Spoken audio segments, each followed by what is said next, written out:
আসসালামু আলাইকুম। বাজার থেকে দুইটা ঝিঙ্গের চারা নিয়ে আসলাম। আজকে কিভাবে চারা রোপণ করব আপনাদের দেখাবো। দেখতে পাচ্ছেন এখানে আমি পূর্বেই গোবর এবং মাটি মিক্স করে রেখেছি চারা রোপণ করার জন্য। একটু মেলে দিব। তারপর একটা ধারালো ব্লেড দিয়ে পলিথিনটা কেটে নিতে হবে।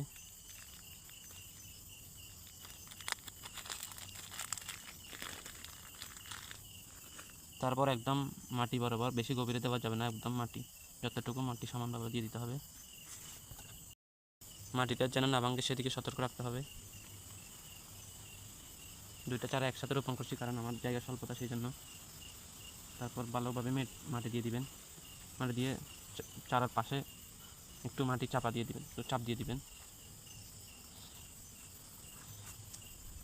পর গোড়া যাতে শুকিয়ে না যায় সেজন্য আমি মালচিং দিয়ে দিব। মালচিং হিসেবে আমি কচুরি পানা দিয়ে দিচ্ছি যাতে গোড়া শুকিয়ে না যায়, যেহেতু রোদ বেশি পড়তেছে। এরপর আমি পানি দিয়ে দিব ভালোভাবে।